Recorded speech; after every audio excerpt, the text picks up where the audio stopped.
Hello everyone, class 12। आज का हमारा टॉपिक है पतले लेंस के लिए अपवर्तन का सूत्र, लेंस मेकर का सूत्र। Formula for refraction through a thin lens, lens makers formula.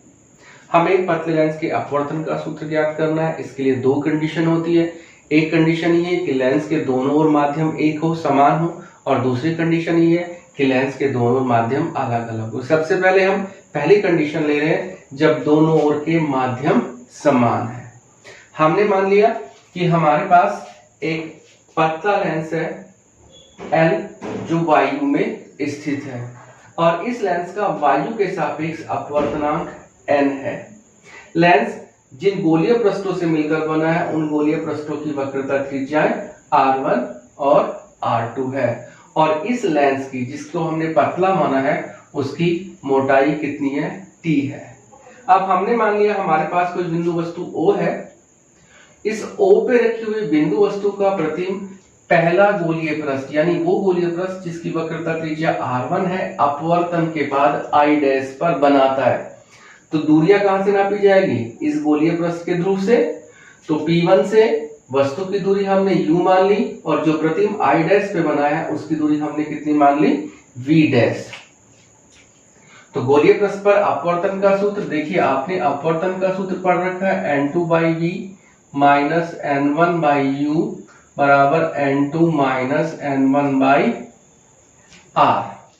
और इसी को सरल फॉर्म में जब हमने किया था, तब हमारा फार्मूला होता है n/v माइनस 1/u बराबर n माइनस 1/r। तो ये फॉर्मूला हम यहाँ पे लगा देंगे। यहाँ पे अगर हम बात करें u की, u वस्तु की दूरी है, v प्रतिबिंब की दूरी है, और r वक्रता त्रिज्या है। तो देखिए फॉर्मूला हम किसके लगा रहे हैं? सबसे पहले पहले पृष्ठ के लिए लगा रहे हैं, जो कि जिसकी वक्रता त्रिज्या कितनी है? R1, और जो O पे रखी, यानी u दूरी पे रखी वस्तु का प्रतिबिंब अपवर्तन के बाद कहां पे बना रहा है? V' दूरी पे बना रहा है। तो n/v, देखिए n/v, v यानी प्रतिबिंब कहां पे बन रहा है? V' पे, माइनस 1/u, वस्तु कहां पे रखी है? u पे, बराबर कितना हो गया? n minus 1/r। ये हमारी क्या हो गई? पहली इक्वेशन हो गई। I' पर बना प्रतिबिंब, I' पर बना प्रतिबिंब दूसरे पृष्ठ के लिए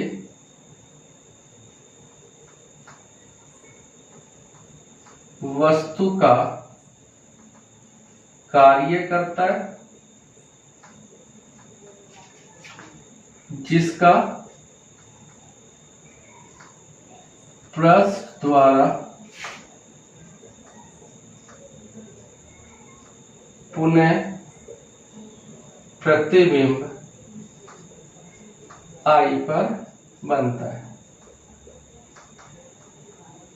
यानी I' पे जो प्रतिबिंब बनेगा वो दूसरे पृष्ठ के लिए वस्तु का कार्य करेगा, और दूसरा पृष्ठ इस प्रतिबिंब को वस्तु मानकर इसका पुनः प्रतिबिंब कहां पे बना देगा? I पे बना देगा। यानी हम कह सकते हैं कि O पे रखी वस्तु का प्रतिबिंब बनता तो I पे ही है, पर वो दो स्टेप्स में बनता है। पहले पहला गोलीय पृष्ठ उसका प्रतिबिंब I' पर बनाता है, और फिर दूसरा गोलीय पृष्ठ I' पर बने प्रतिबिंब को कहां पे लेके आ जाता है? I पे ले आता है। तो फिर से हम गोलीय पृष्ठ पर अपवर्तन का सूत्र लगाते हैं। सूत्र होता है n/v माइनस 1/u बराबर n माइनस 1/rv, जहां पे हमारा प्रतिबिंब बना। प्रतिबिंब कहां पे बना है?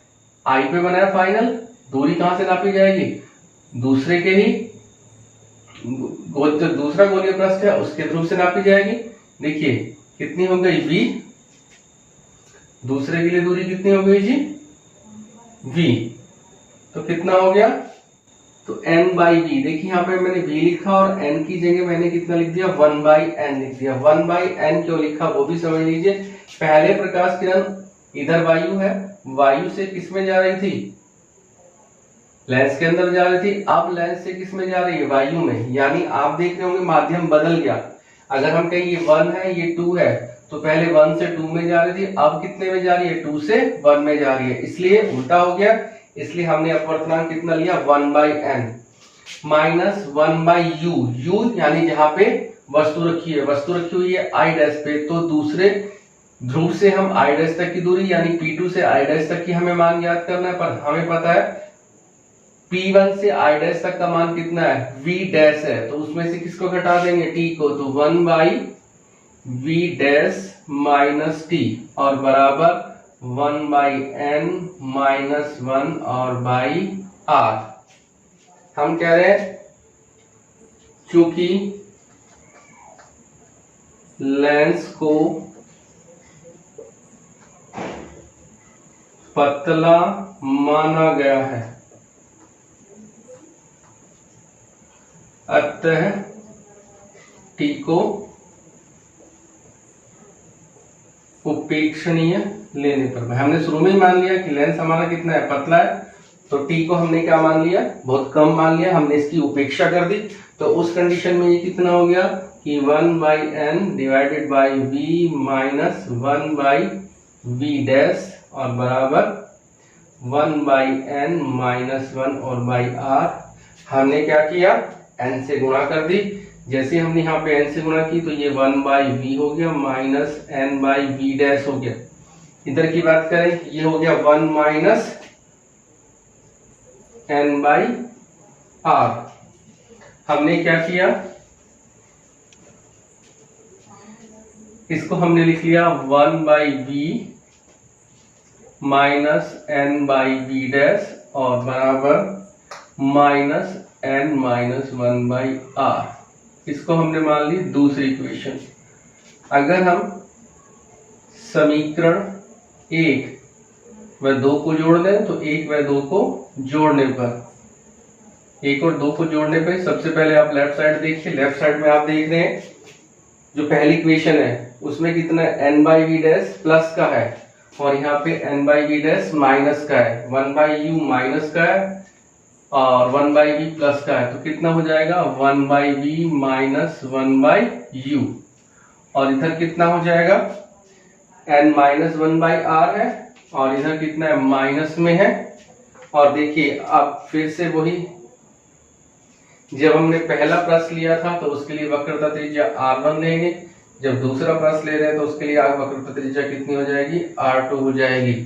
तो कितना हो गया ये r2, तो इस कंडीशन में कितना हो गया, n माइनस 1 हमारा कॉमन आ गया, 1 by r1 minus 1 by r2। ठीक है क्या। अब यहाँ पे हम लोग ये कंडीशन ले रहे हैं, हम कह रहे हैं कि यदि बिंदु वस्तु द्वितीय फोकस पर हो, द्वितीय फोकस, इसको तीसरी इक्वेशन मान लेते हैं, द्वितीय फोकस पर स्थित हो, तो आपको पता है द्वितीय फोकस क्या होता है कि लेंस की मुख्य अक्ष पर स्थित वह बिंदु जिस पर समांतर किरणें अपवर्तन के बाद मिलती है या उसकी ओर आती हुई प्रतीत होती है। यानी समांतर किरणें हैं तो कहां से आ रही होगी, अनंत से, तो u कितना हो जाएगा, इनफाइनाइट, और प्रतिबिंब कहां बनेगा, द्वितीय फोकस पे, यानी ध्रुव से उसकी दूरी कितनी हो जाएगी, प्रकाशीय किरण से दूरी हो जाएगी द्वितीय फोकस दूरी यानी f। तो अगर हम इसको कर दें तो ये कैसे फार्मूला आ जाएगा, 1 बाई वी यानी 1 by F minus 1 by you यानी इनफाइनाइट और n minus 1 by r1 minus 1 by r2 यानी 1 बाई एफ कितना हो जाएगा, n minus 1 by r1 minus 1 by r2। और यही क्या है, लेंस मेकर का सूत्र है। इसे क्या माना जाता है, लेंस मेकर का सूत्र माना जाता है। अगर हम इसको फोर्थ इक्वेशन मान लें और हम तुलना कर दें किससे, 3 से, समीकरण 3 व 4 से, तो आप देखेंगे राइट साइड इक्वल दिखाई दे रही है आपको, तो लेफ्ट साइड भी इक्वल होगी। तो उस कंडीशन में 1 by f is equal to 1 by v minus 1 by u, और ये जो सूत्र होता है ये पतले लेंस की फोकस दूरी का सूत्र होता है। तो इस तरीके से हमने पतले लेंस के अपवर्तन का सूत्र ज्ञात किया जब लेंस के दोनों ओर माध्यम एक समान थे।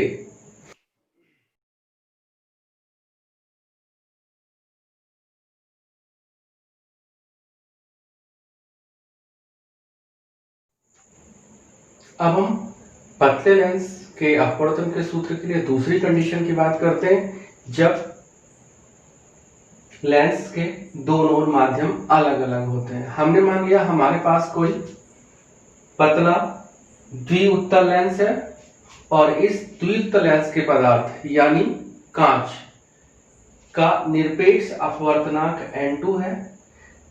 वह लेंस ऐसे माध्यम में रखा हुआ है जिसका दोनों ओर निरपेक्ष अपवर्तनांक क्रमशः n1 व n3 है। यानी लेंस के बाईं ओर निरपेक्ष अपवर्तनांक n1 है व दाईं ओर निरपेक्ष अपवर्तनांक n3 है। R1 व R2 इस द्विउत्तल लेंस की वक्रता त्रिज्याएं हैं। मुख्य अक्ष पर स्थित बिंदु वस्तु O से प्रकाशीय किरण चलती है।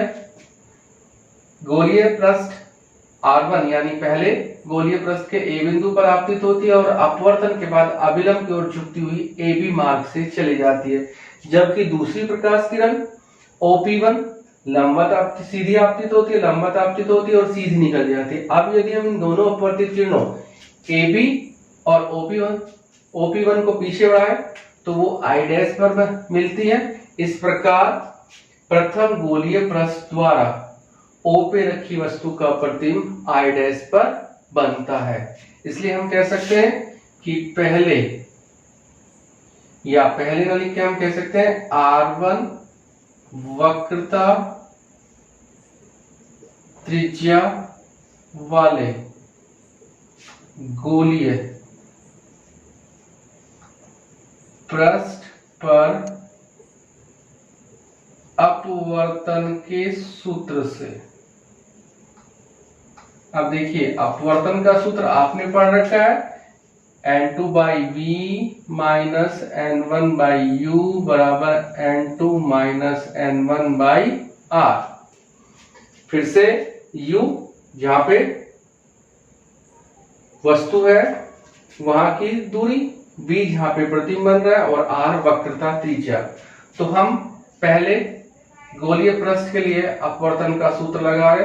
प्रकाशीय किरण n1 से n2 में जा रही है तो कितना हो गया n2/v, v यानी यहाँ पे प्रतिबिंब बन रहा है, प्रतिबिंब कितने बन रहा है v' माइनस n1/u जहाँ पे वस्तु रखी हुई है u, और कितना हो गया n2 माइनस n1/r। ये हमारी हो गई पहली इक्वेशन। अब हम कह रहे हैं देखिए फिर से I' पे बना प्रतिबिंब दूसरे गोलीय पृष्ठ के लिए वस्तु का कार्य करता है और दूसरा गोलीय पृष्ठ इसका प्रतिबिंब अपवर्तन के बाद I पर बना देता है। तो हम कह रहे हैं या तो इस चीज को लिख लीजिए कि, या फिर हम सीधा कह रहे हैं कि दूसरे गोलीय पृष्ठ पर अपवर्तन के सूत्र से। तो फिर से ये सूत्र लगा लीजिए, पर ध्यान रखेंगे इस बार प्रकाश किरण कैसे जा रही है, n2 से n3 में जा रही है। तो कितना हो जाएगा, n2 से कहां पे जा रही है, n3 में, तो कितना हो जाएगा n3/v, v यानी जहां पे प्रतिबिंब बन रहा है, तो कितना हो गया v हो गया माइनस n2/u, यहाँ पे वस्तु रखी हुई है। अब वस्तु देखिए कितनी होगी, ये दूरी ली जाएगी। अब दूरी हमें कहां से लेनी है, यहां से लेनी है, पर हम कह सकते हैं क्योंकि लेंस पतला है इस कारण से P1 और C कैसे हो जाएंगे, संपाती। यदि C क्या है, इस द्विउत्तल लेंस का प्रकाशीय केंद्र है, तो P1C संपाती हो जाएंगे। तो उस स्थिति में दूरी कितनी हो जाएगी, v' मान लेंगे, और किसके बराबर हो जाएगी, n3 माइनस n2 यहाँ पे हमने r1 लिया था तो यहाँ पे कितना हो जाएगा, r2 हो जाएगा। ये हमारी कौन सी इक्वेशन हो गई, दूसरी इक्वेशन हमारी यहाँ पे बन गई। अगर हम ये कहें समीकरण 1 व 2 से, अगर आप लोग ध्यान से देखेंगे 1 और 2 को, तो देखिए यहाँ पे क्या है, n2/v' प्लस का है, यहाँ पे n2/v' माइनस का है। तब ये कितनी बन जाएगी, n3/v माइनस N1/U और किसके बराबर हो गई? N2 माइनस N1/R1 और आप कह सकते हैं माइनस, ठीक है। और हमने इसको लिख दिया N2 माइनस N3/R2। देखिए हमने यहाँ पे क्या किया, ये था N3 माइनस N2, हमने इसको उल्टा कर दिया, कितना लिख दिया N2 माइनस N3, तो माइनस का साइन आ जाएगा। अब यहाँ पे हम आगे कह रहे हैं, कंडीशंस लेते हैं हम, ये है पतले लेंस, कौन सा?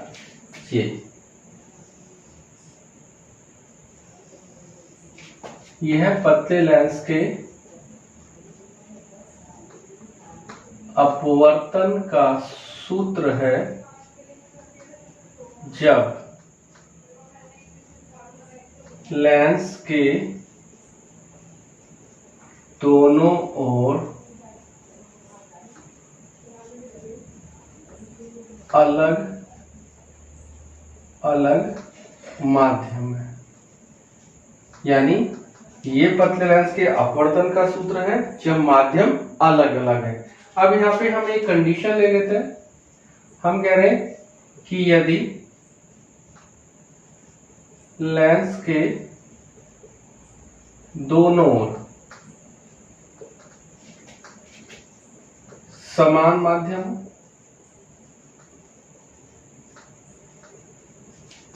तो उस कंडीशन में क्या, यहाँ पे तो N1 और N3 था, अगर समान होगा तो क्या कंडीशन हो जाएगी, N3 किसके बराबर हो जाएगा, N1 के। अगर वो वैल्यूज हम यहाँ पे रख दें तो उस कंडीशन में कितना हो जाएगा, देखिए N3 के स्थान पे हमने N1 लिख दिया, तो N1/V माइनस N1/U और किसके बराबर हो गया, ये हो गया N2 माइनस N1/R1 और ये हो गया माइनस N2 माइनस N1/R2। ठीक है क्या? यहाँ पे हमने क्या किया, N1 से डिवाइड कर दिया, तो ये हो गया 1/V माइनस 1/U और ये कितना हो गया N2/N1 माइनस 1/R1 और ये हो गया हमारा माइनस N2/N1 माइनस 1/R2। अब हम कह रहे हैं कि यदि लेंस के पदार्थ, और लेंस के पदार्थ मतलब कांच का माध्यम के सापेक्ष अपवर्तनांक n हो तो उस कंडीशन में n कितना हो जाएगा, N2/N1 हो जाएगा। तो n के स्थान, N2/N1 के स्थान पे अगर हम n लेंगे तब हो जाएगा हमारा 1/V माइनस 1/U, कितना हो गया, ये हो गया n minus 1/R1 minus n minus 1/R2 या 1/V माइनस 1/U बराबर कितना हो गया, n minus 1/R1 minus 1/R2। यहीं पे हम कह रहे हैं कि यदि U बराबर इनफाइनाइट तो V बराबर कितना हो जाएगा, F। यानी ये किसकी स्थिति आ गई, किस कंडीशन की बात कर रहे हैं, द्वितीय फोकस की।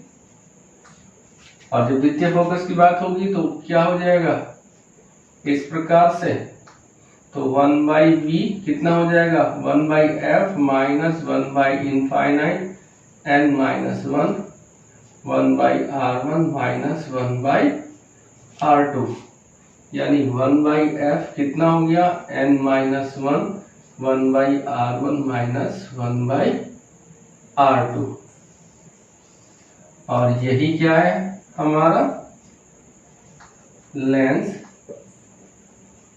मेकर का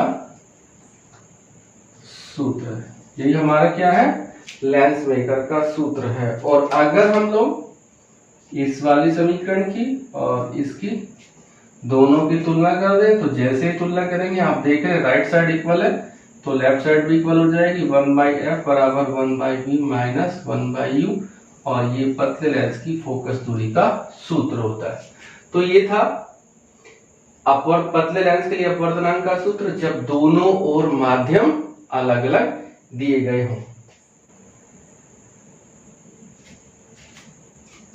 अब हम एक कंडीशन और लेते हैं। यहाँ पे हमने बात की थी कि प्रथम कहाँ पे, द्वितीय फोकस पे। अगर द्वितीय फोकस में नहीं होकर प्रथम फोकस पे हो तब क्या होगा, तो हम एक यहां से नोट और कर लेते हैं।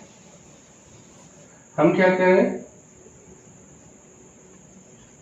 हम कह रहे हैं कि यदि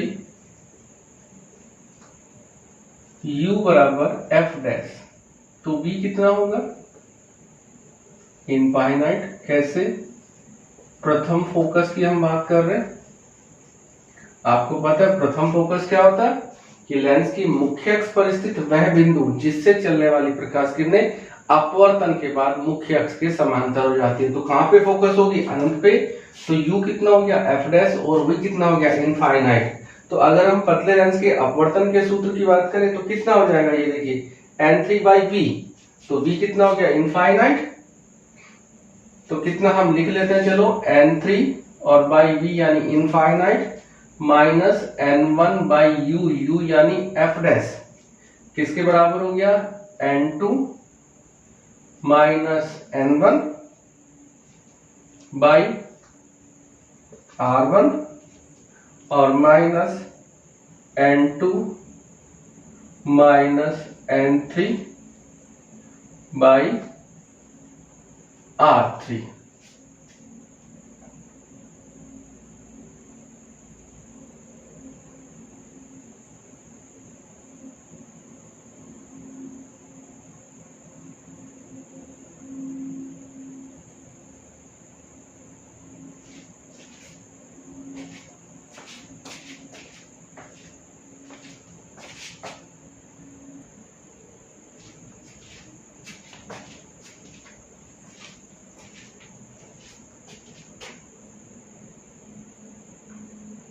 वन बाई इनफाइनाइट 0 हो गया तो ये हो गया माइनस n1/f डैश किसके बराबर हो गया, n2 minus n1/r1 minus n2 minus n3/r कितना था, सॉरी ये था r2।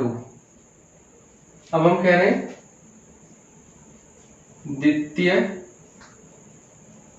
फोकस दूरी की परिभाषा की अगर हम बात करें तो द्वितीय फोकस दूरी आपको पता ही है, उस कंडीशन में क्या होता है कि u बराबर इनफाइनाइट होता है और v कितना होता है, f पे, यानी समांतर किरणें अपवर्तन के बाद द्वितीय फोकस पर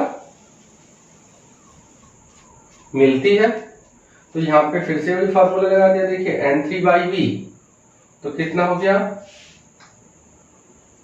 n3/f माइनस n1/u इनफाइनाइट हो गया, n1/u इनफाइनाइट हो गया, कितना हो गया, n2 माइनस n1/r1 और माइनस n2 माइनस n3/r3। अगर हम कहें दोनों ओर माध्यम समान तो उस कंडीशन में n1 और n3, आप इसको पहले एक लाइन कर लेते हैं, ये हो गया n3/f कितना हो गया, n2 minus n1/r1 minus n2 minus n3/r3। ठीक है, अगर हम दोनों की तुलना करने पर, देखिए तुलना कर दीजिए, तो तुलना कर देंगे तो आप देख रहे हैं राइट साइड तो इक्वल है ही, तो लेफ्ट साइड भी इक्वल हो जाएगी कि minus n1 by F dash किसके बराबर हो गया, n3 बाई एफ के, या हम कह सकते हैं f बाई एफ डैश किसके बराबर हो गया, n3 बाई n1। तो हम कह सकते हैं कि f बाई एफ डैश क्या है, लेंस की फोकस दूरियों का अनुपात दोनों ओर माध्यमों के अनुपात के बराबर होता है। यानी हम कह सकते हैं लेंस की फोकस दूरियों का अनुपात दोनों ओर माध्यम के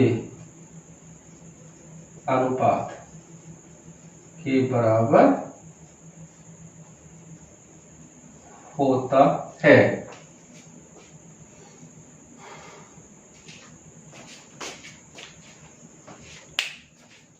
ये मुझे लग रहा गलत है।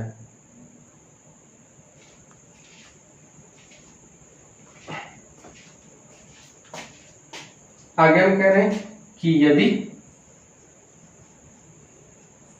दोनों ओर